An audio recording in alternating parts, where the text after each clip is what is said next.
For coming. My name is Kitsanne Means, and I'm the theater specialist at Oak Hill School. For those of you who don't know about Oak Hill, it is a college prep school, K through 12. And it's a wonderful place, a magical place. It supports the arts, music, fine arts, theater. It also it emphasizes physical education. It emphasizes community service and academics. So it brings me to talk about these students that are involved in this production tonight. They're really amazing people. They do it all. They do sports, they do, debate, all kinds of things they're involved in, and they also come to rehearsal. So I'm always so excited to have them. I see two of my students there. I'm very excited to have them here. Anyway, I'm excited. I don't remember being that busy when I was a kid, as these people are, but they just produce. They're contributors to society. They produce work. So that's very fun. At this time, let's silence your cell phones. And texting during the show, you may see me flying out from the booth with a giant arm like this and snatching it right from you. So be careful. I'm warning you now. This play is actually authentic Greek theater. There are a couple of different translations into English, but the theater itself is exactly what they would have seen those many years ago. And so what I'm asking for you is not to just sit back and relax and enjoy the show. It isn't that kind of show. It's a very specific style. And you're all intelligent people, so I know you're going to grasp onto the material with vigor. But you really have to make a decision to enter our world, to join us in the world of Greek theater, in which this society would define and explain why things happen to people through this belief system, through the gods that ordained you to have a certain destiny in your life. And you either obey it or you don't, and it's all tragic. In the Greek theater days, it would be all day of tragedy. This time you only have about an hour and a half. I give you a couple of comedies at the end, which is how it was during the festivals as well. So I'm asking you to get involved. You're going to be asked to make a decision. Is Antigone right? Or is Creon right? Are these characters both? Do they both have a valid argument? Or is one clearly, come in, gentlemen, or is one clearly, on the right track? It's for you to decide because you are members of the chorus. Okay? So let's see, I think that's all I have to talk about today. I'm awfully glad you're here, and we'll see you at intermission. There's a 15-minute intermission. Also, I want to thank you for your donations at the desk. These funds help us to give the actors and the technicians and the designers a more professional experience. So I am awfully grateful for that. And we'll see you at intermission. Thank you.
are about to begin.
Great god Dionysus sent theater to mortals. To highlight conflict, that essential of life.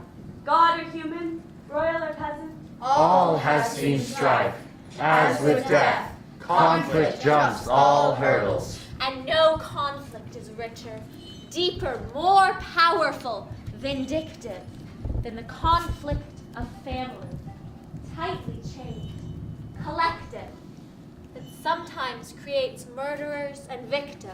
Such as Clytemnestra and Agamemnon. Gifted in murder, revenge, being the victor. Zeus, the jealous lord and guardian of the hearth and board, sped Agamemnon and Menelaus in vengeful ire. Against Paris, he sent them forth on fire to buy back Helen, In war and blood, whom one did wed but many wooed. and by their will, many a knee in dust was vowed, and splintered spears on shields rang loud, of Trojans and of Greeks before that iron bridal feast was over. In the meantime, Clytemnestra sat in the castle, lofty queen, awaiting the king's arrival. Weeping, wailing in denial. For two of her sons were dead. One speared for his country in battle, the other sacrificed instead of wed. And Agamemnon For good of Greece. killed them both. Because of this and her awful loneliness, Clytemnestra was loath to any longer be her husband's vassal. But when Agamemnon returned, Toting Cassandra, his Trojan concubine, Clytemnestra could no longer be benign. The gods forced her to give him what he had earned.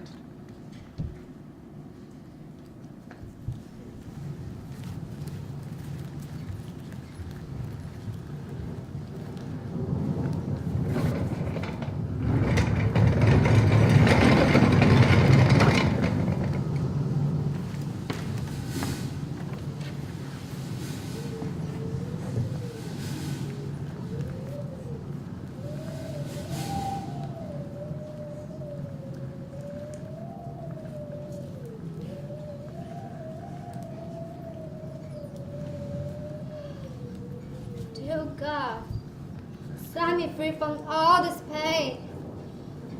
1 whole year awake, and still I watch propped on my arms, crouched on the roofs of ages like a dog.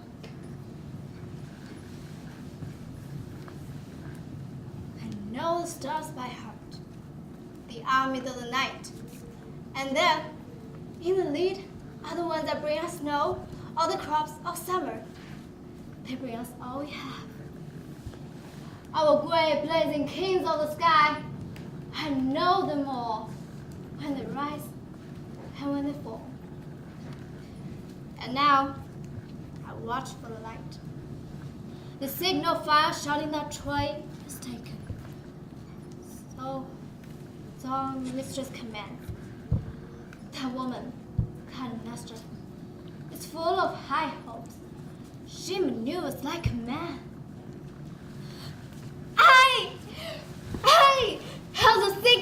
true and clear. My queen, rise up from bed. Hurry, shout the cry of triumph to the house. Praise the gods for the beacon. Give they've taken Troy. But there it burns, fire all the way. And for the morning dances, the master's luck is mine. A throw of the torch is Sparta's victory. We have won! The signal. 10 years gone, 10 to the day. Our great avenger went for Priam, Menelaus, and Lord Agamemnon, the two kings with the power of Zeus. Twin throne, twin scepter. Atreus' sturdy yoke of sons Launched Greece in 1,000 ships. Armadas cutting loose from the land. Armies massed for the cause. The rescue. Oh, our midnight watch, our lone defender, single-minded queen. We've come, Clytemnestra. We respect your power. Right it is to honor a warlord's woman once he leaves the throne. But why these fires? Good news or more good hopes? We're loyal, We want to hear. but never blame your silence. Let the new day shine, as the proverb says, glorious from the womb of Mother Night. You will see a joy beyond your hopes. Priam's citadel, the Greeks have taken Troy. And you have proof? I do. I must. Unless the god is lying. That, her phantom spirit sends you into raptures. The god of fire, rushing fire from Ida and beacon to beacon, passed it on to me, my couriers riding home the torch, and I ordained it all. Torch to torch, running for their lives, one long succession, racing home my fire. One, first in the lapse, and last, wins out in triumph. There you have my proof. My burning sign, I tell you, the power my lord passed on from Troy to me. Well, thank the gods, my lady.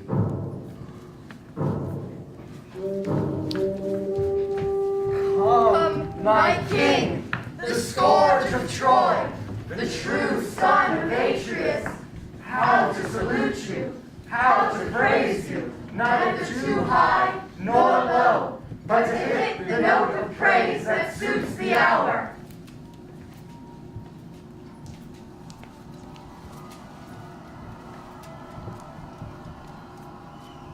First, I salute my Argos and my gods.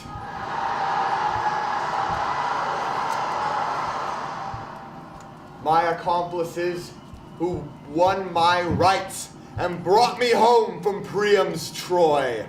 The just gods. No need to hear our pleas. Once for all, they consigned their lots to the urn of blood. They pitched on death for men and annihilation for the city. Hope's hand, hovering over the urn of mercy, left it empty. Look for the smoke. It is the city's sea mark building even now. The storms of ruin live. Her last dying breath rising up from the ashes sends up gales of incense, rich in gold.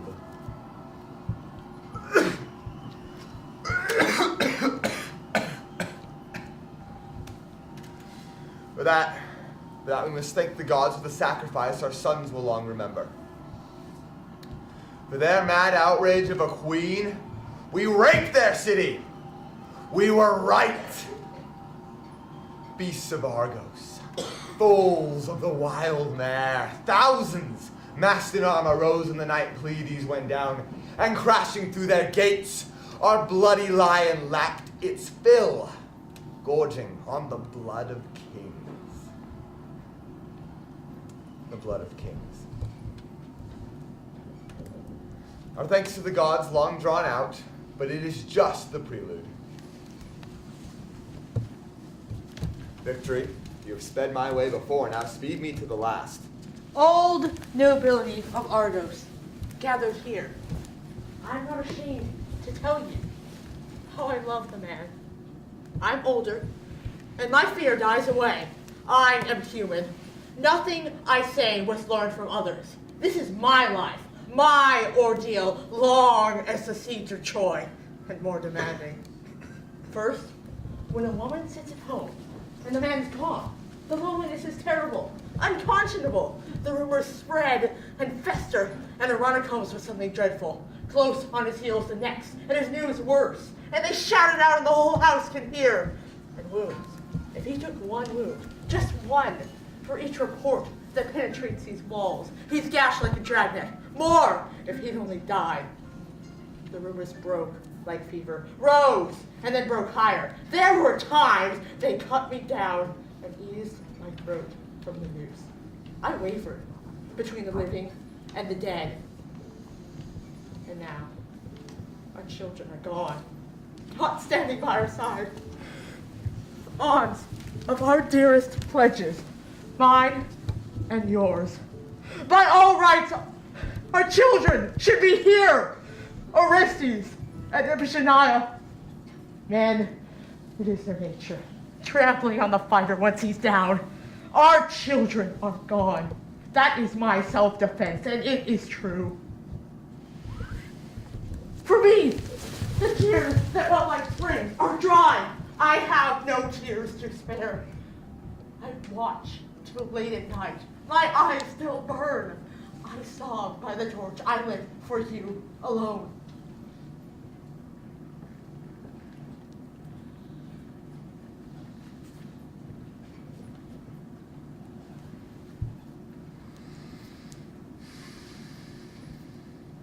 It is right to use the titles he deserves. Let envy keep a distance. We have suffered long enough.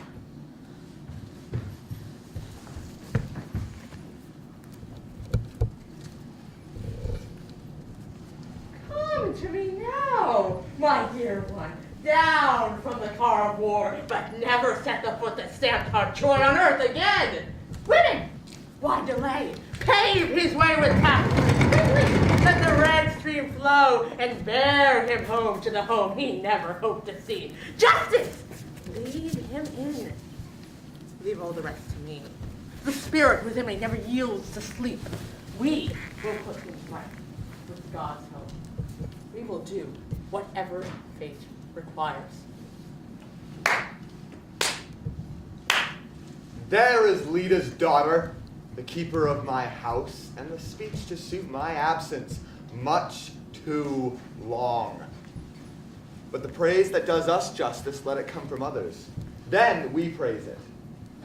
This, you treat me like a woman, groveling, gaping up at me. What am I, some barbarian, peacocking out of Asia?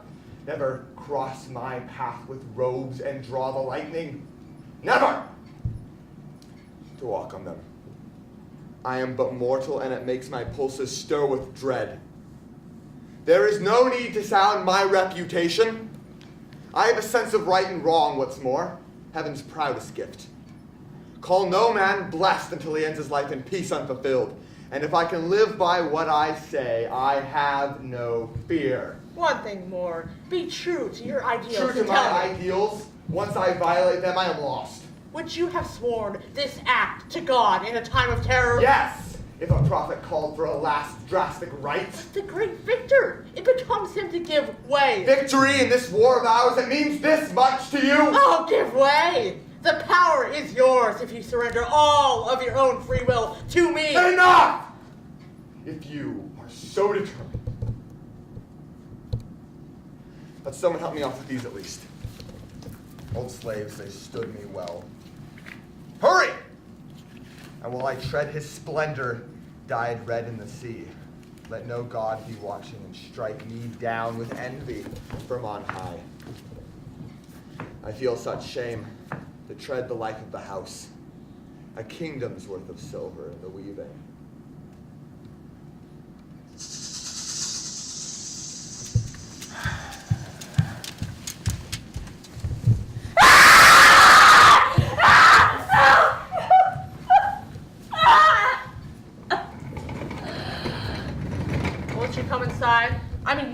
Cassandra. Zeus, in all his mercy, has asked you to share some victory libations with the house. The slaves are flocking. Come, lead them up to the altar of the god who guards her dearest pleasures. Down from the chariot. No time for pride. Why, even Heracles was sold into bondage once. He had to endure the bitter bread of slaves. But if the yoke descends on you, be grateful for a master born and reared in ancient wealth. Those who reap a harvest past their hopes are merciless to their slaves. From us, you will receive what custom says is right. Mistress, I think the stranger could use an interpreter. She's like a wild animal fresh caught. She's mad. Her evil genius murmuring in her ears. She comes from a city fresh caught. She must learn to take the cutting bridle before she foams her spirit off in blood. And that's the last I waste in her contempt.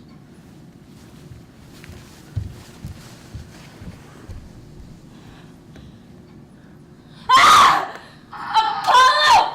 Apollo! You destroy me once, now you destroy me twice! No. No, look there. She is the snare. Bedmate! Deathmate! Murder strong right arm! Look out! Look out! A thrash of robes. She traps him. Writhing! She gores him through! Now he buckles. Look. The bath swirls red. Why have you brought me here? Tormented as I am. Why but to die with him? Why else? The knife waits for me.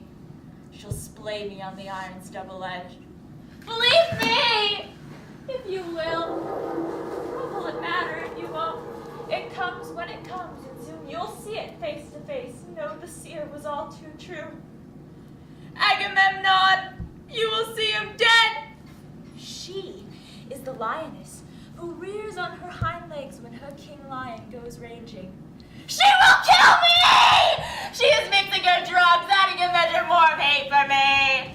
And she gloats as she whets the sword for him. He brought me home, and we will pay in carnage.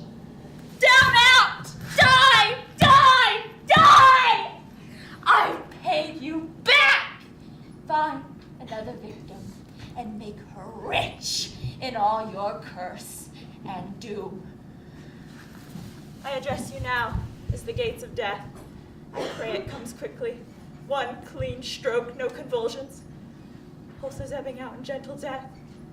I will close my eyes and sleep. I know that odor. I smell the open grave. Ah! Quiet cries. But who? Someone stabbed? Ah! Ah!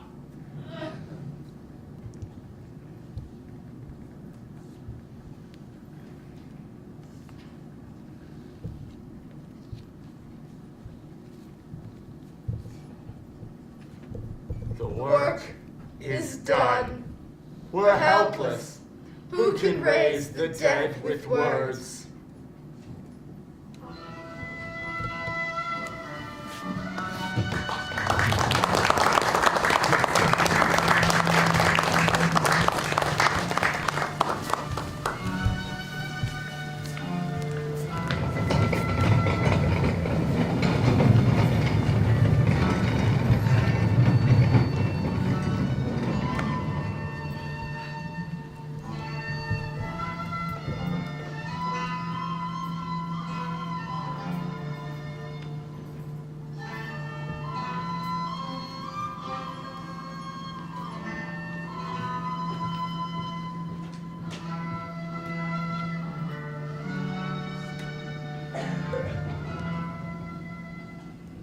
Words, endless words I've said to serve the moment.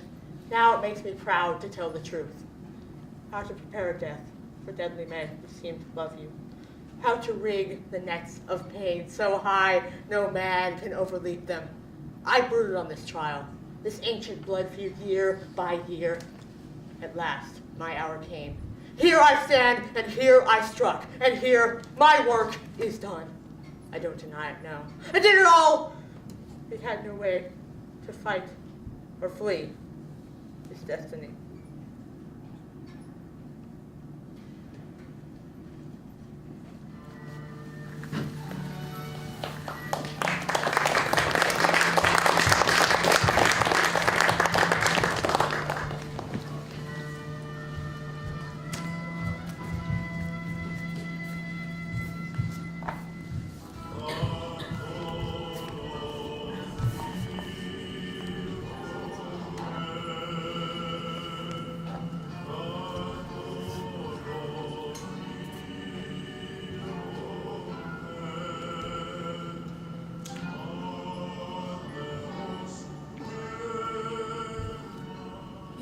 suppose the troubles of that royal family have ended. So the rift between the siblings is mended. And though the wrenching carnage of Helen's war has been won, But the conflict in that family is not yet done.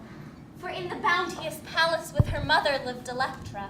Who are the witnessed all the specters, horror, carnage, hatred, homicide, madness. Who was plunged straight into abject sadness by the deaths of her father Agamemnon and her brother Orestes. But Orestes returned like a joyful warm breeze and warmed up the frozen life of the girl. Later, a plan to kill their mother they did unfurl. But this is not the business of our scene.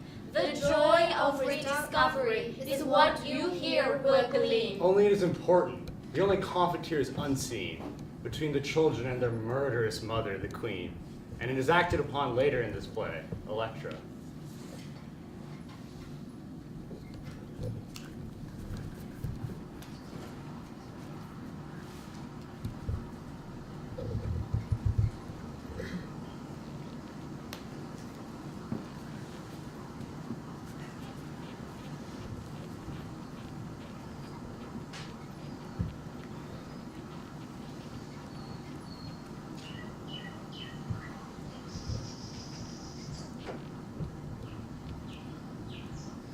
Ladies, have we been directed aright?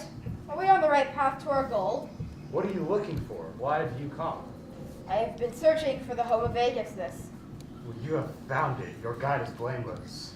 Which of you shall tell those within the house that our company has arrived? That maiden, she shall announce it. Excuse me, mistress. Could you please tell those within that certain men of Phocis seek Aegis? Tell me you're not bringing sad news. There have been rumors.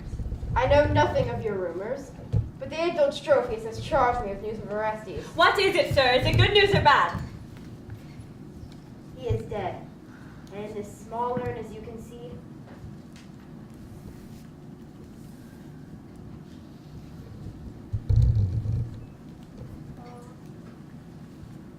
There. I see that woeful burden within your hand. if your tears are for Orestes' suffering, then know that this urn holds his ashes. Please, sir, allow me. Let me take it in my hand so I may weep and wear. Not for his ashes alone, but for all within our household.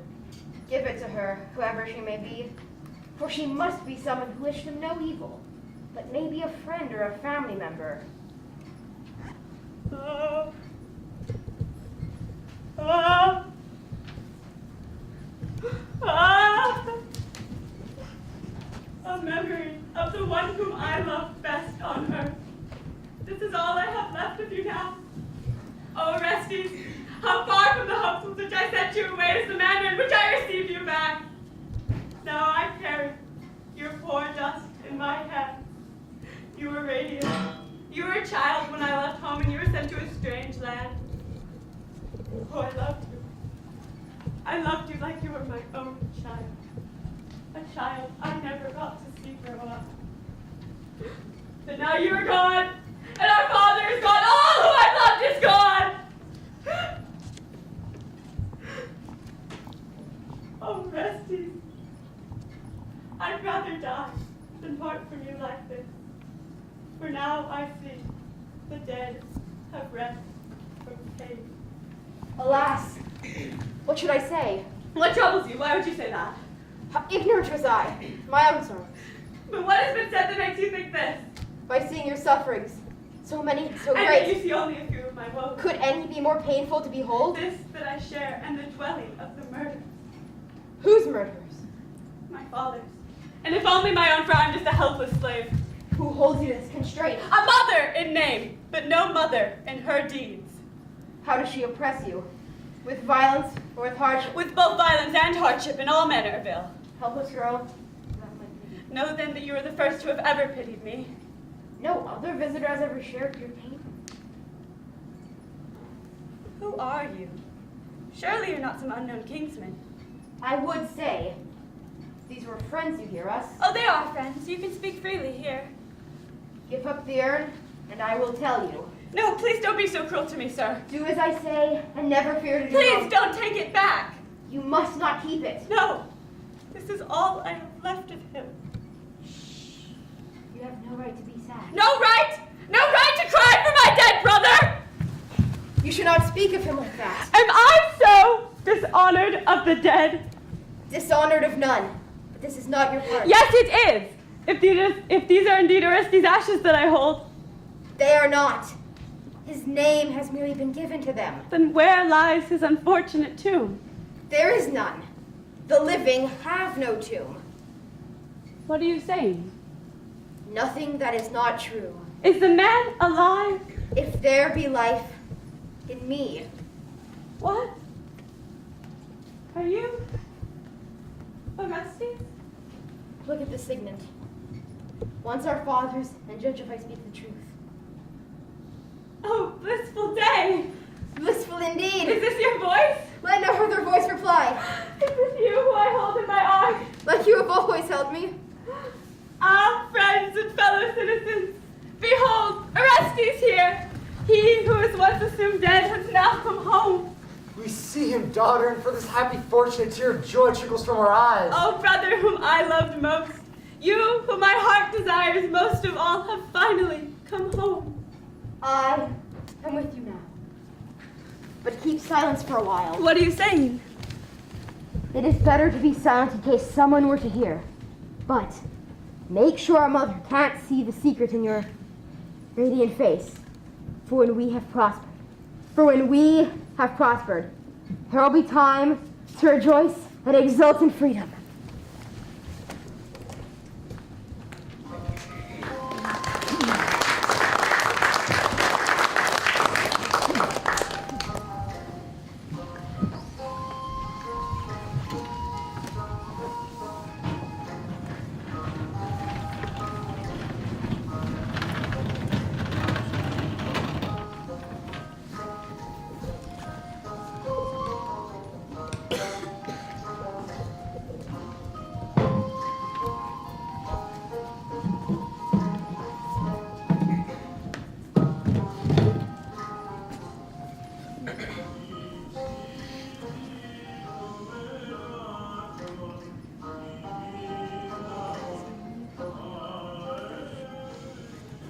The woeful story we will now sing of cursed Oedipus the king.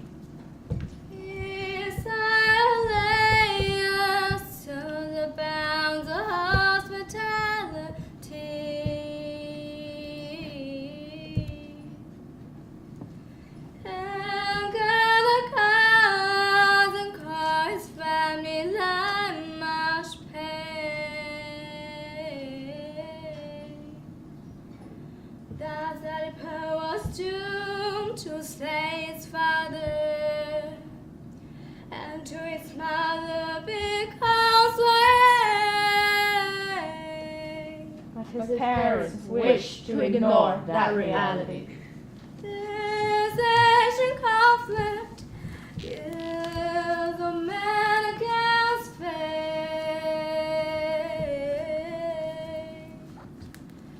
The science of Oedipus and to prevent the way.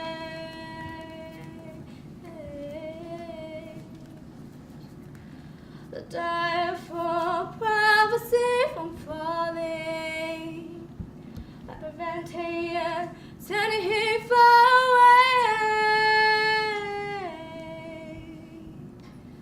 The ancient comprehension was deep.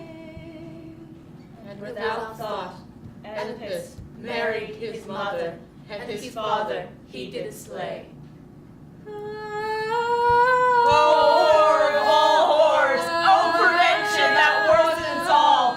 Dare not fight against the fate the gods have given you, and know that if hubris makes you stand tall, the gods will cut you down small as a shrew.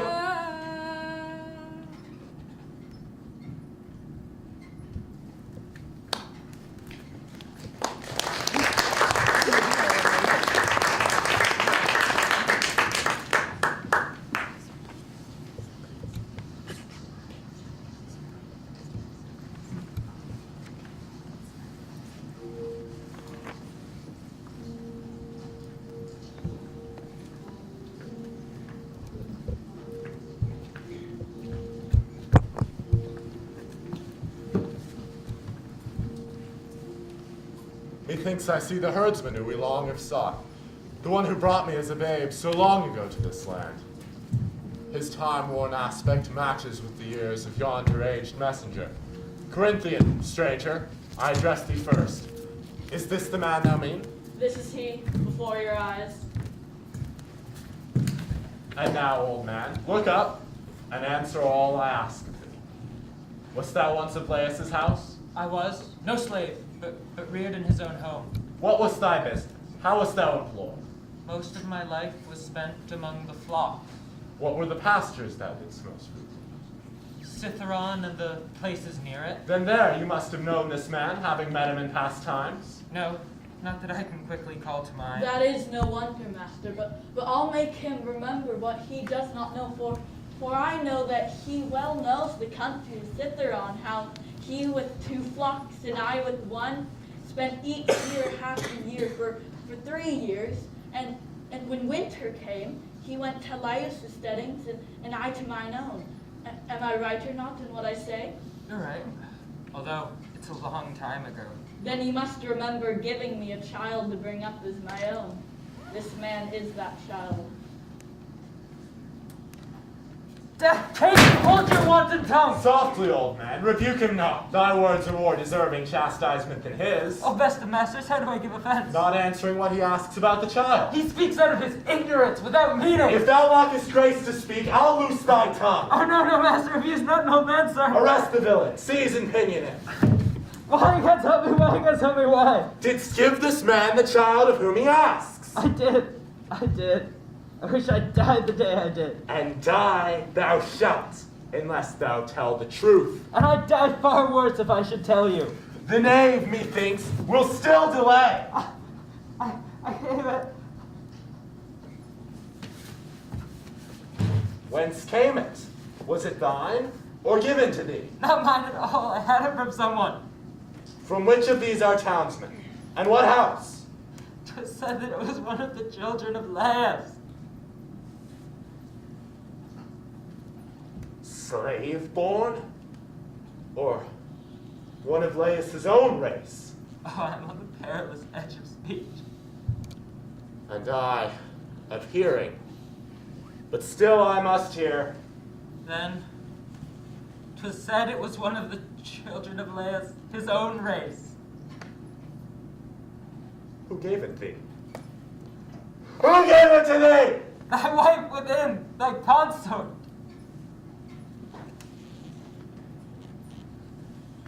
What? She gave it to thee? She did, my lord. With what intent? To make away with it. She. Its mother? I, through fear of an evil prophecy. What prophecy? 'Twas said that he should slay his father.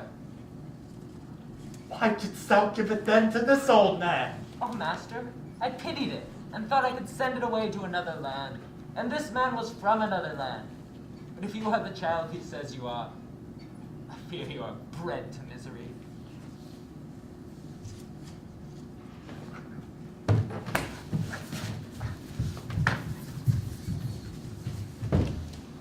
Ah, me. Ah, me. All brought to pass. All true. Life. May I behold thee nevermore. I stand a wretch in birth, in wedlock cursed, a parricide incestuously, triply cursed.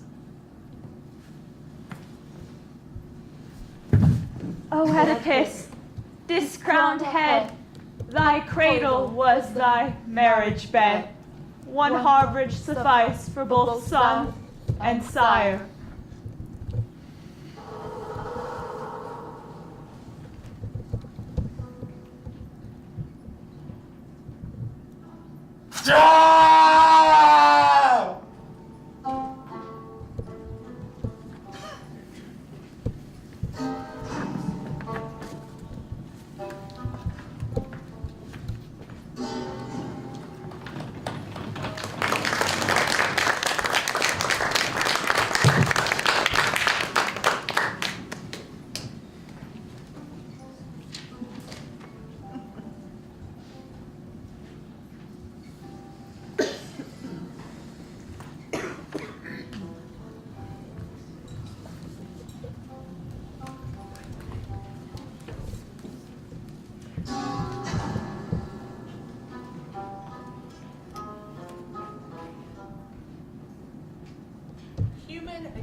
nature, human against God, is an ancient conflict.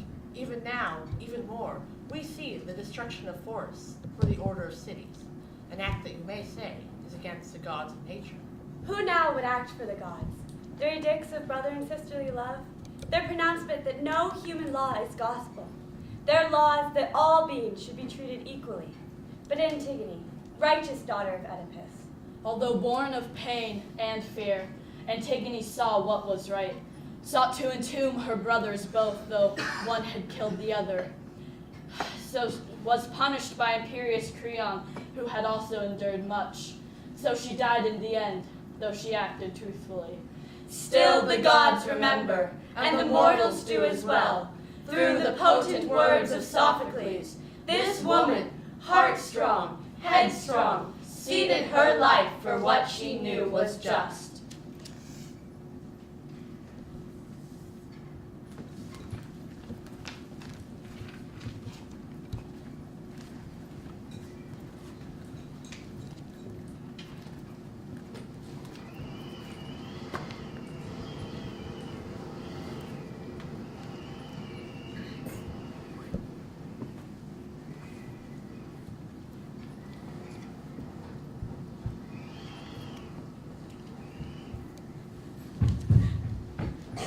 Why have you come back so soon?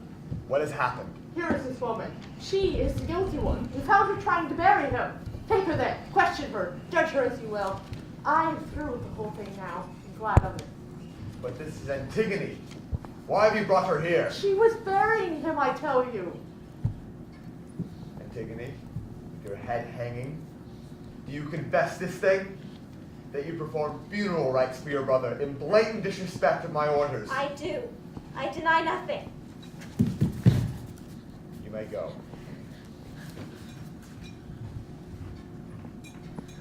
Tell me, and tell me briefly, have you heard my proclamation touching this matter? It was public. Could I help hearing it? And yet you dared defy the law! I dared. It was not God's proclamation. That final justice that rules the world below makes no such orders. Your edict, king, was strong, but all of your strength is weakness against the immortal, unrecorded laws of Olympus. They are not merely now, they were and shall be operative forever, beyond man utterly. I knew that I must die. Even without your decree, I am only mortal. And if I must die now, before it is my time to die, surely this is no hardship. Can anyone living, as I have lived with evil all around me, think death is anything less than a friend? This death is mine is of no importance. But if I had left my brother lying unburied in death, I should have suffered. Now I do not. You smile at me. Oh, Creon, think me a fool if you like, but it may well be that a fool convicts me of folly. You have passed beyond human daring and come at last into a place of stone, where justice sits. I cannot tell what shape your father's guilt appears. You have touched it at last, that bridal bed unspeakable, horror of son and mother mingling, there, crime, infection of all our family. Oh, Oedipus! Father and brother, your marriage strikes from beyond the grave to murder mine. I have been a stranger here in my own land. My whole life, the blasphemy of my birth has followed me. My father like daughter, both headstrong and deaf to reason. She has much to learn. The toughest iron cracks first, the inflexible heart breaks first, and the wildest horse bends its neck to the pull of the smallest curb. Pride in a slave. This girl is guilty of a double insolence, breaking the given laws and boasting of it. Who is the man here, she or I, if this crime goes unpunished?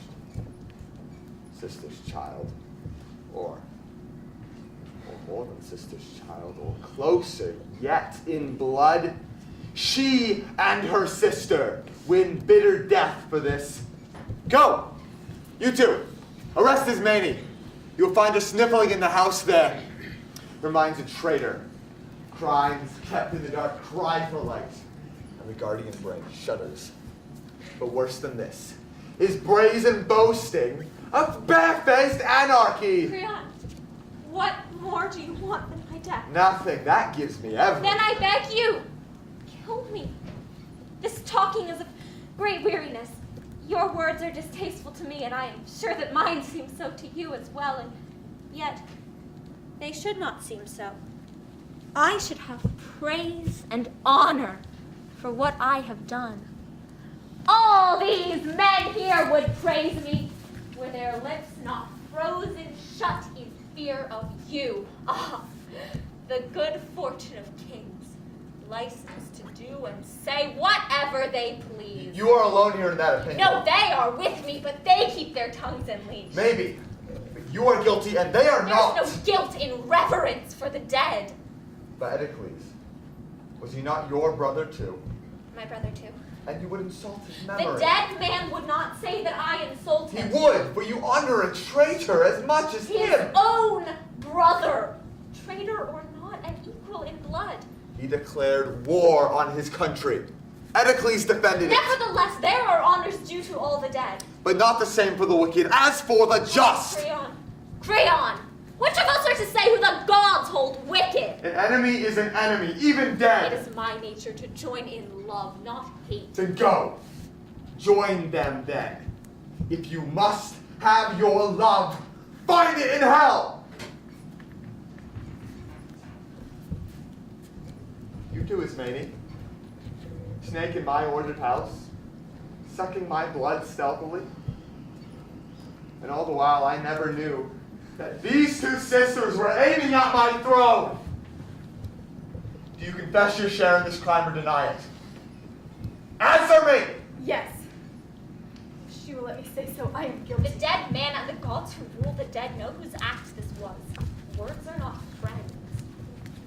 You refuse me, Antigone? I want to die with you.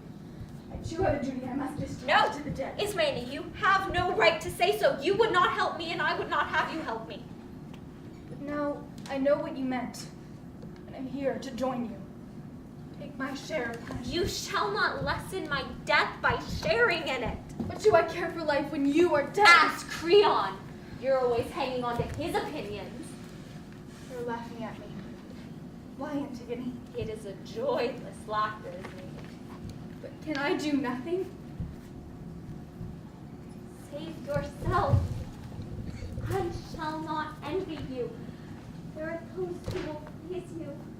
I shall have honor too. We are equally guilty. You are alive, but I belong to death. Gentlemen, I beg you to observe these girls. One has now just lost her mind, and the other, it seems, never had a mind at all. Rest teaches even the steadiest minds to waver, King. Yours certainly did when you assumed guilt with the guilty. But how could I go on living without her? You are. She is already dead. But your own son's bride. There are places enough for him to push his plow. I want no wicked women for my sons. Oh, Haman, how your father is wronging you. Enough of this foolish chat of marriage. Do you really intend to steal this girl from your son? No, death will do that for me. Then she must die. You dazzle me! Go, take them, guard them well, for they are but women, and even brave men run when they see death coming. But enough of this chat. Then let me go! Since all your words are bitter and the very light of the sun is cold to me. Lead me to my vigil, where I shall have neither love nor lamentation, no song but silence!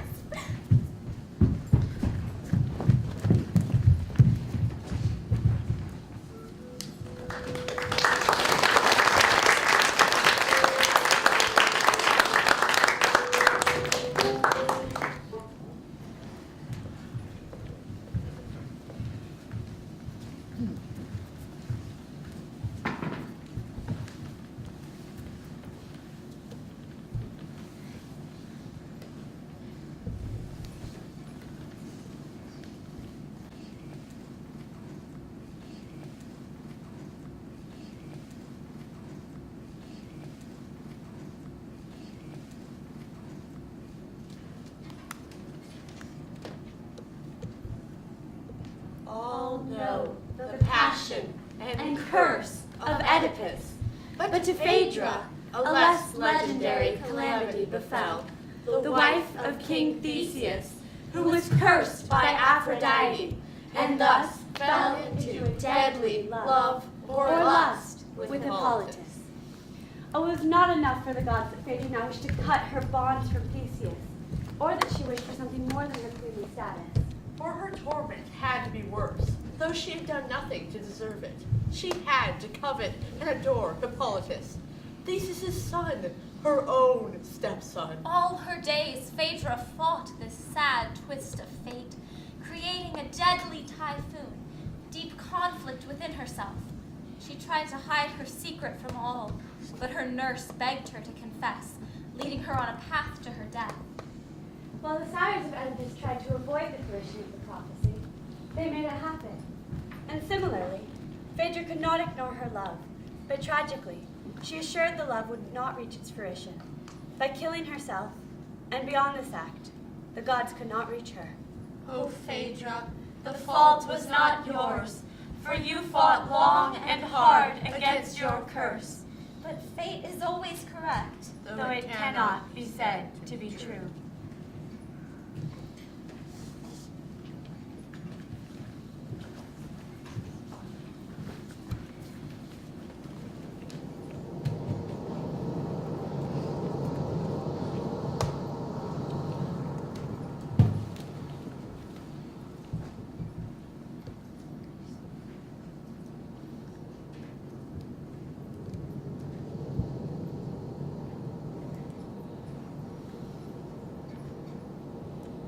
Life is ugly, and disease revolts me.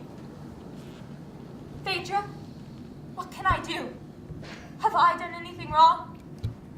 Look, there is the sunlight, all brilliant in your eyes, and the air is running to meet you. You can only lie here on this couch that has known your sickness so long. You can speak of nothing but coming out here, and now you'll be desperate to see your own room again. I know, nothing's right. Even your own desires deceive you. What you have, you do not like, and what you would like, you cannot have.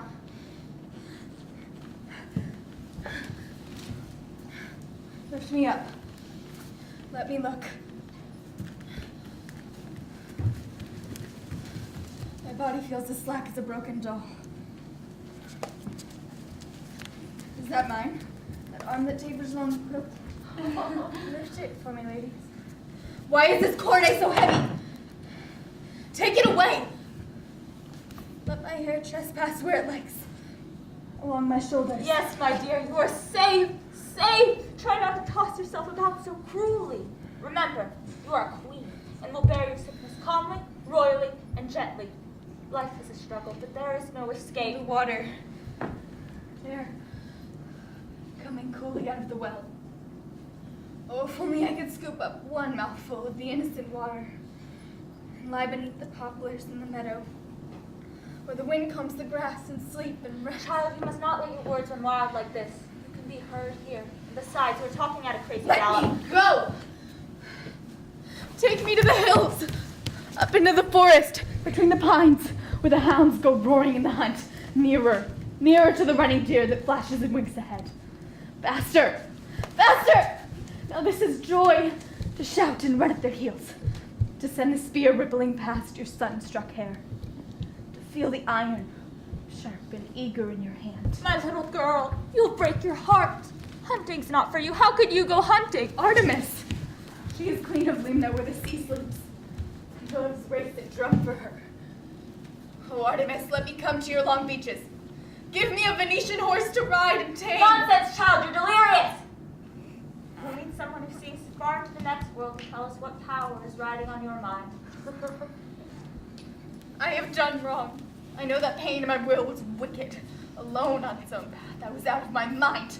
It was a power whirling at me, driving me to... Oh, nurse, I am so unhappy. Cover my head again. Cover my head. I cannot bear to think what I have been saying. I can feel a tear upon my cheek. Even my own eyes are putting me to shame. Oh, but I want to die. I want to forget. Who knows when death will do the same to my old bones?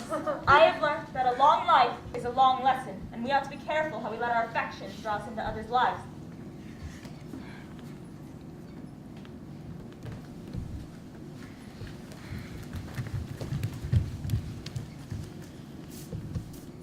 You know Queen Phaedra well, nurse. She trusts you. We can see that she is dreadfully ill, but it is hard to know what her sickness is. May we ask whether you can tell us? I know nothing conclusive. She will not speak.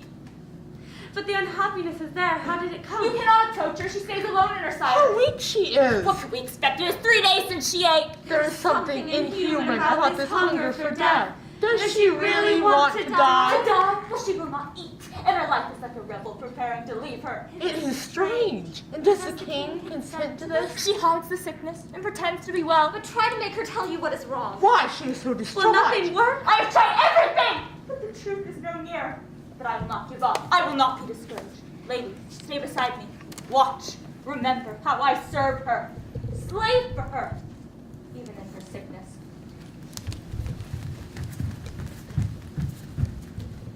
My dear, we'll forget all you said just now, shall we? Smile. Unravel that frown that tangles up in your brow and tell me what you are thinking. Phaedra! Phaedra! Only the solemn ocean could hear this unmoved. If you were to die and leave your children alone in this world, perhaps to lose their inheritance, your children have an elder brother, one given to them by the Amazon, not pure in blood, though he acts as if he were, your stepson, Hippolytus. Ah, that's where it hurts. Nurse, that was cruel of you. I ask only silence. I beg of you not to speak his name again. You see, you have your sanity. You'll not use it to see what's best for your children and your own life. I do love my children. This winter has nothing to do with them. Child, your hands have not dipped their innocence in blood. My hands are clean. The stain lies in my soul. Someone hates you, preys on your mind. He is dear to me. It is not his will, and it is not mine, yet he destroys me. Theseus has wronged you. May a sin of mine never come to his eyes. But something evil is plucking at your life. What is Leave it? me to my wickedness. It does you no harm. You mean no harm, but why do you keep yourself alone? Let go, for God's sake. I will. Unless I have to stay beside you forever. You silly woman. The truth is ugly. It is a sick desire.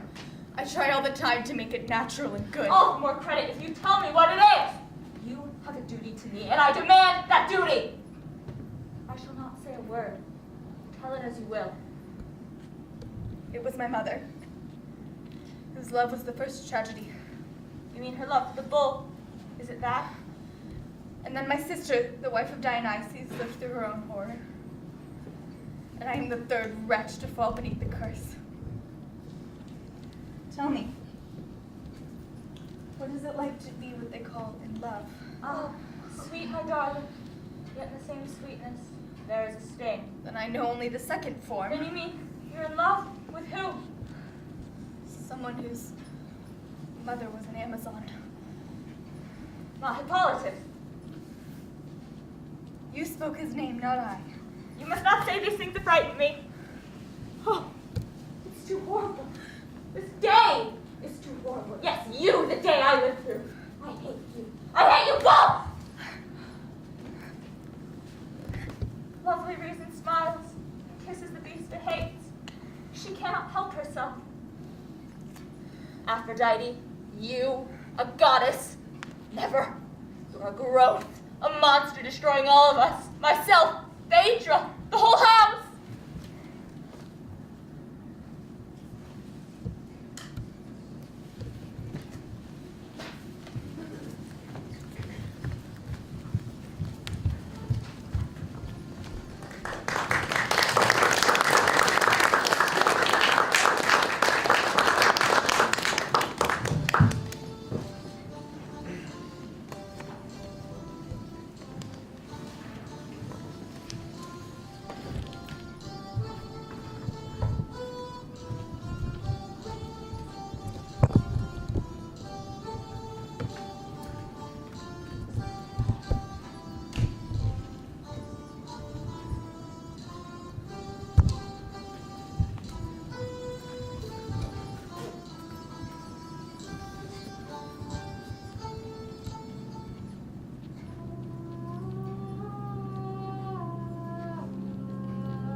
Dionysus, god of theater. Sustain us through this most brutal of stories. Tragedy of tragedies.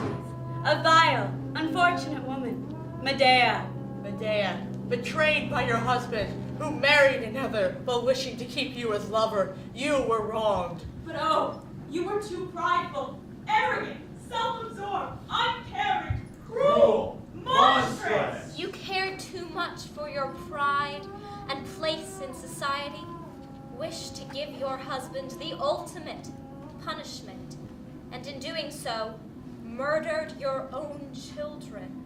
Demonic woman. Vicious. Spiteful. Accursed.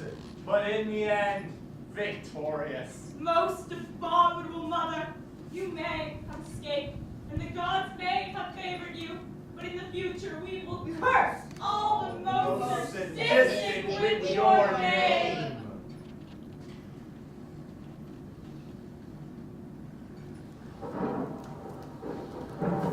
Please, give me this one day to plan for my banishment and provide for my children, please! Poor lady, poor Medea, crushed by the weight of your own misfortune. Where will you turn? What land will welcome you now? What place will provide you for protection? Some god has cast you off on an endless sea of troubles. Not a happy situation. No. And yet, things can change. And do not be afraid. There's ever better news for the bride and the groom. Not to mention the maker of the match. I bring death to my enemies. Father dead, mother dead, and the best of all, husband dead. I have so many ways to kill them, and I do not know which to choose. Should I set a fire to the bridal chamber, or creep into their bed, or knife them in the dark? No, I will wait just a while. I will carry out the murders with silent cunning.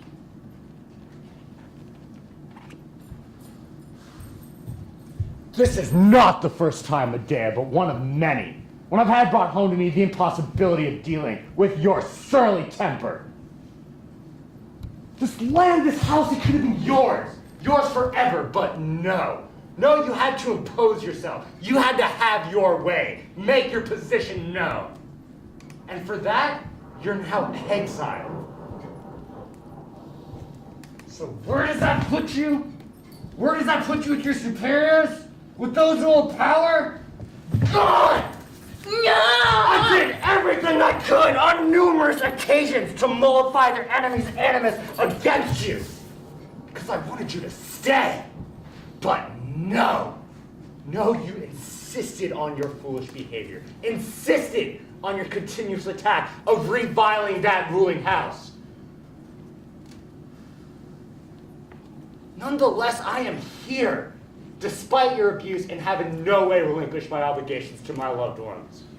Come here with one purpose in mind, yours, and those of your children, for I don't want you to go penniless and unprovided into exile.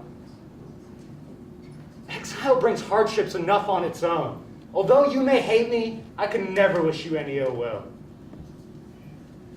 Rot. Rot into the core is the only word to describe you. The words that explain your spinelessness. You are not a man. You have the nerve to come here, to face me. You, my worst enemy. Do you call it boldness? Do you call it bravery to come to your loved ones after doing some terrible wrong, becoming their bitterness enemies, then looking them square in the face?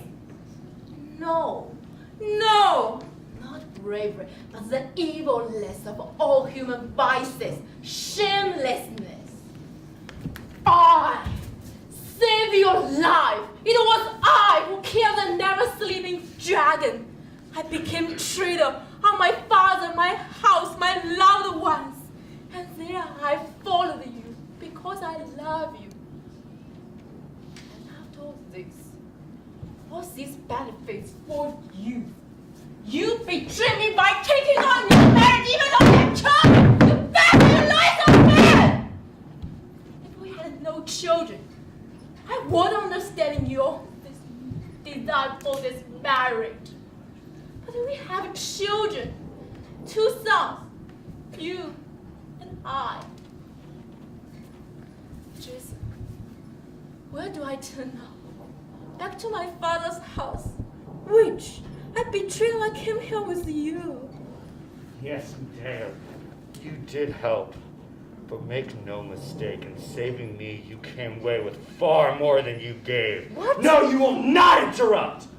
As to your criticism regarding my marriage to the princess, the son still to be born would benefit the sons already born. What better plan could there be? Even you would agree if you were not so galled by this matter of sex. Ha! You women are all alike in your stupidity. As long as you have sex and it's to your liking, you think you have it all. But let the smallest, most trivial matter raise its head in that ugly department, all of a sudden everything good and beautiful in the world becomes grounds for the blindest hatred. There should be another way to propagate an end to the female sex. Life would then be purged of every evil. I am not foolish. Your marriage to this animal didn't add to your success. Especially you are becoming an old man. I will say once more, and you had as well believe it. My marriage to the king's daughter has nothing to do with the princess. I do it for your sake, to keep you safe and assure this family's security. Happiness that brings me pain and the prosperity that torments my heart are never my goals. Well, I have no intention of arguing farther. If it's money you want, tell me and you will have it. I'll also send tokens of introductions to my friends who will do anything to help you. You would be a fool to refute my offer, woman. Get beyond this anger of yours and your fortune will only improve. How? For you and your friend? No! Don't bother yourself. There's no profit in gifts from evil men. Well, I call upon the gods to witness. I'm willing to do anything to help you. But you refuse my help, making your pain all the more. Where are you going now? Go!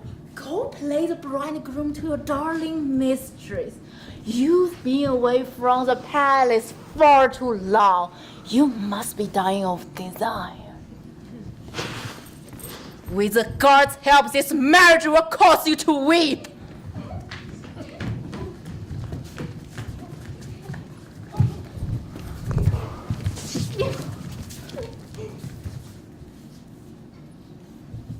Children, your father hasn't been negligent. With the God's will, he has provided safety and future prosperity. The day will come when together, with your future brothers-to-be, you will hold places of highest rank in Corinth. But you must first become men. Your father, whatever the gods look kindly on him, will tend to the rest. I expect to see you as strapping lads, in the flower of young manhood, triumphant over my enemies. Medea, why are you weeping? Turning your face away as gray as ash. Have my words not pleased you? No, it's nothing. A thought about the children. What is this weeping over the children? I gave birth to them, and just now, when you present will be blessed with a long life, I was swept away with a pity, wondering if your prayer would ever be answered. Don't worry over this. I've taken care of it. Yes, I will do as you ask, and not doubt you. I will leave and be banished, but you must ask a prayer if my children may be allowed to stay in chorus and be raised by you. I do not know if that's possible, but And yes, you I'll what? try. Demand her ask the father to spare the children. I think I can persuade her.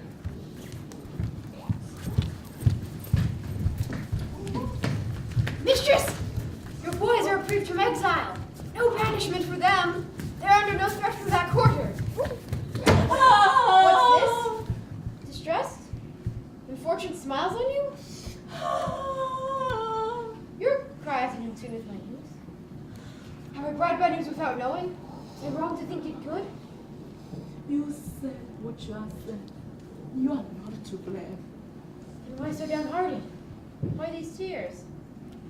For every reason, old man, I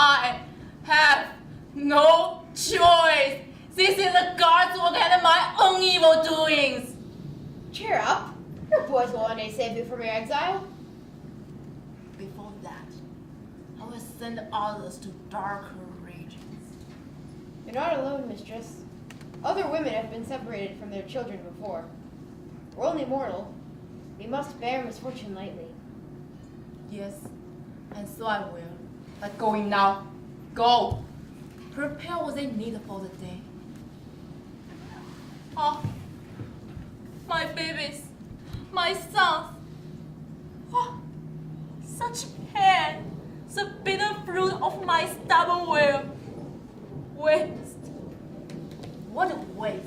The years of raising you, the labors unspeakable pain of childbirth, a waste. Without you, my life will be full of pain, mystery, and grief. Your kind and warm eyes will never see me again, for you are passing into another place where I am forbidden to follow. Oh, why look at me like that? Why smile this last smile? Oh, what can I do? My heart melts when I see your bright faces. I can't. Plans! What plans? I've forgotten them. Farewell, my plans. I will take them. Take them from the land, out of chorus. Why should I give pen to them, to hurt their father and double my own hands with even greater grief? I want to do it. I want! But am letting my enemies go unpunished and making myself a laughing stock for their mockery? How can I be so weak? I must say goodbye. Say goodbye to my children. Come, my babies, give me your right hands to kiss. Dear lips that I love most of all. I wish you happiness, not here, but in other places. What wasn't here, your father has taken away. Going now. Go!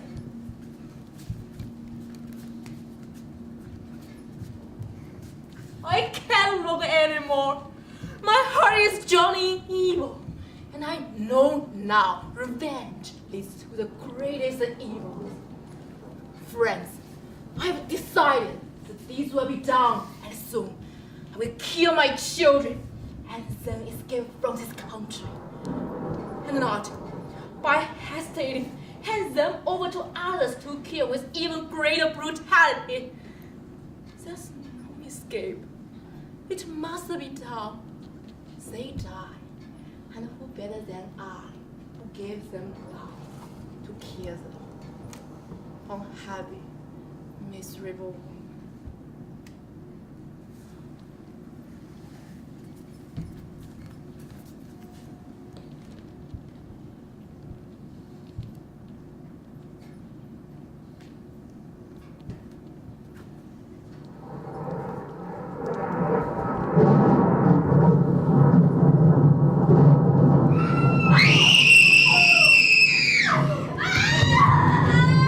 Do you hear the cries? Children?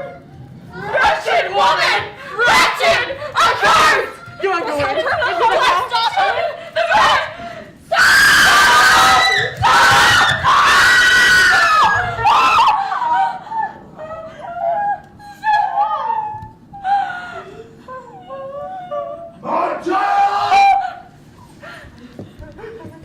Where is she? Where is Medea? Has she fled? Has she left Corinth? Only the great belly and the heirs of the vast vaults of the sky can hide her from the vengeance of that ruling house. She's murdered the land's rulers. Does she think she can escape punishment? We pity you, Jason. You could not have said what you have said of the extent of the exile that has come upon you. What? Will she murder me too? Your children are dead, killed by their mother. You're mad. No, your children are dead. Where did she do it? Here? Inside? Your sons are inside the door. Stop!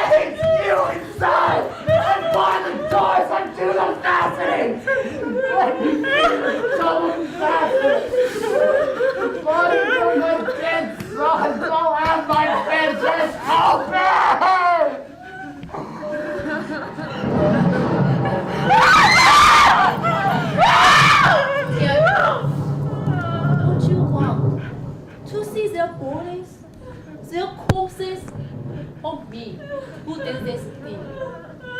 Don't waste your thought. Say what you have to say, but you will never lay hand on me. Heroes, God of the South, my father's father, give me this chariot, protection from danger of enemy hands.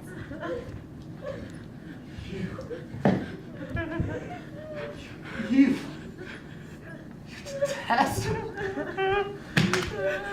How could you raise a sword to your own children? Nothing. No children, childhood. And yet there you are, in the light of the sun, walking the earth. Their mother. I curse you.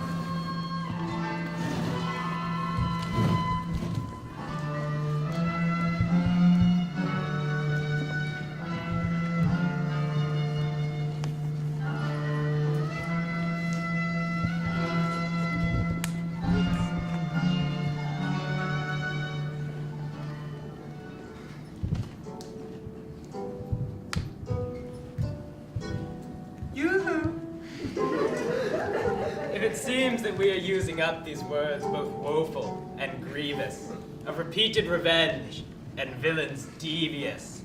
And it would not surprise you if a woman on her man did Audience, public, leave not. These trials and tribulations soon should cease. With our next comedy of the temptation of sex, women and peace.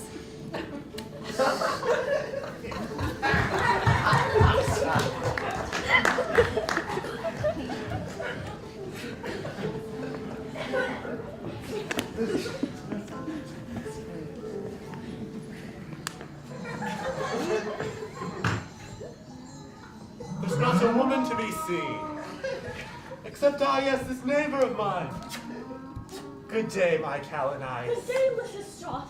What is about the women hither the truth? A most tremendous thing. Then where are the men? No man's connected with It it. must be fine to stand such long attention. So fine it comes to this. Greece saved by women. By women? Our country's fate is henceforth in our hands. If the Peloponnesian girls and the girls from Boeotia will join with us, hand in hand, we will rescue Greece. How can we do such a big wise deed, us women who sit in the back room and adorn ourselves in gowns of lucid gold? Why, these are the very armaments of the rescue. Well, yes, but how? No man will lift a lance against another, nor take a shield, unscabbard a sword. Now tell me, are the women right to lag? They should have turned birds. They should have gone wings and flown. My friend, you will see they are true Athenians. Always too late. I think that's the Deacon's wife. Oh,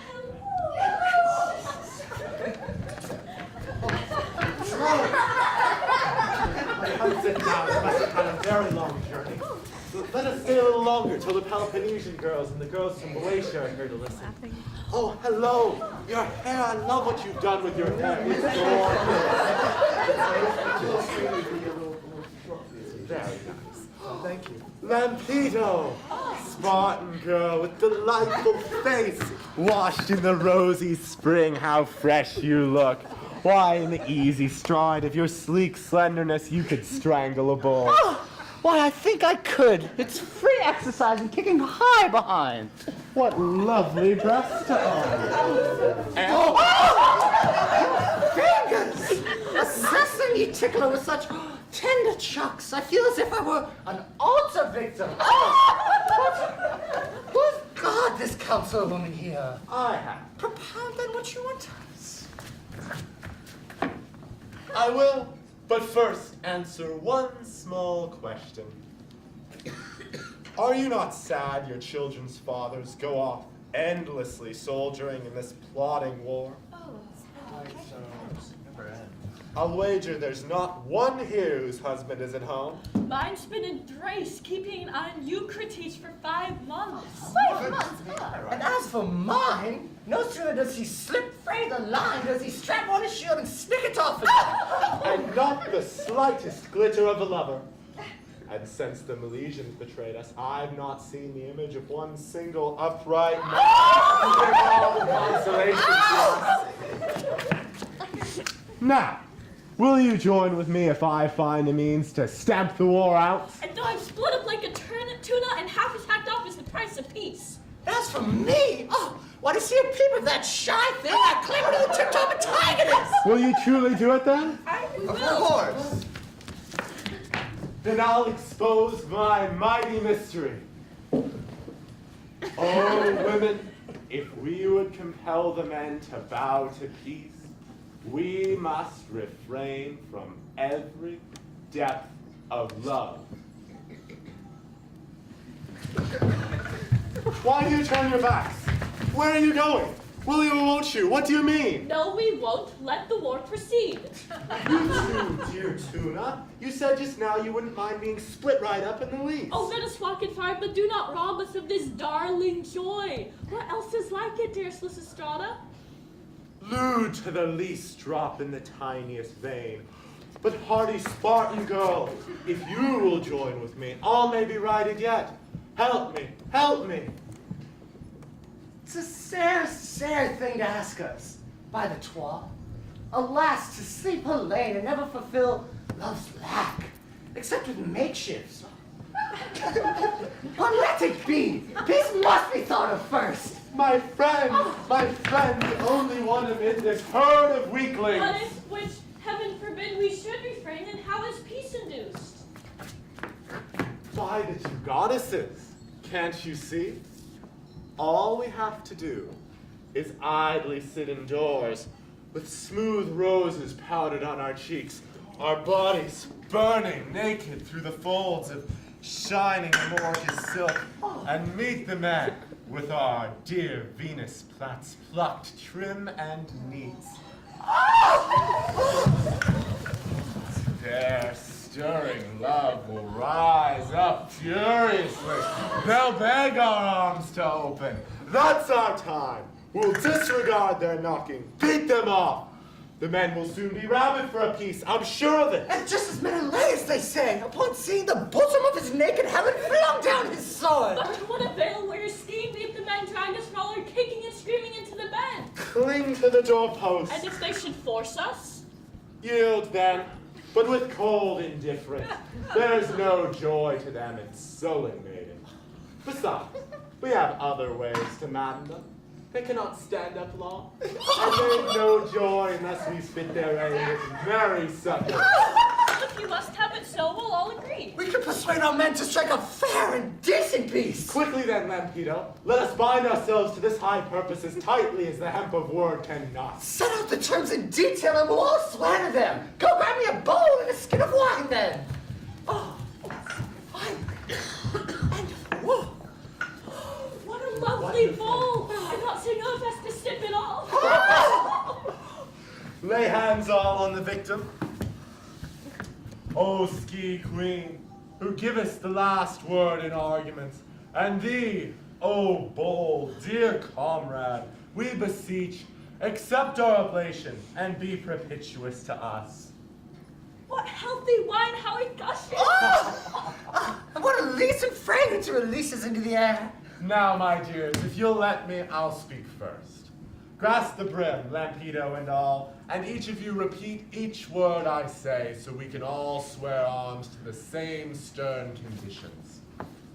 To husband or lover, I'll not open arms. To husband or lover, I'll not open arms. Though love and denial may enlarge his charm. Though love and denial may enlarge his charm. But still at home, ignoring him, I'll stay. But still at home, ignoring him, I'll stay. Beautiful, clad in silks all day. Beautiful, clad in silks all day. If he should seize me by dint of force. If he should seize me by dint of force. I'll give him reason for long remorse. I'll give him reason for long remorse. I'll never lie and stare up at the ceiling. I'll never lie and stare up at the fours like a lion go kneeling. On all fours like a lion go kneeling. You all swear to this. You shall immolate the victim thus.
If it is his or her last show with us.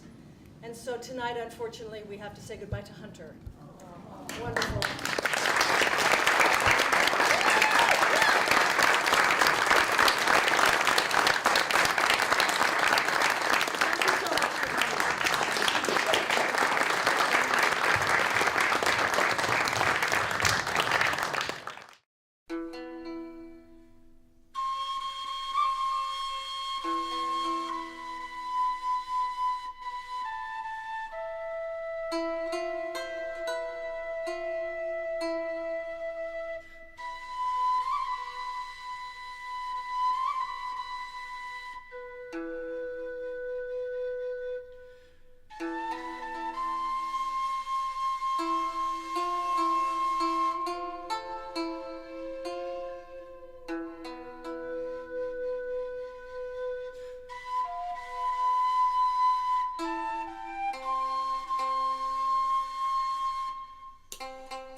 It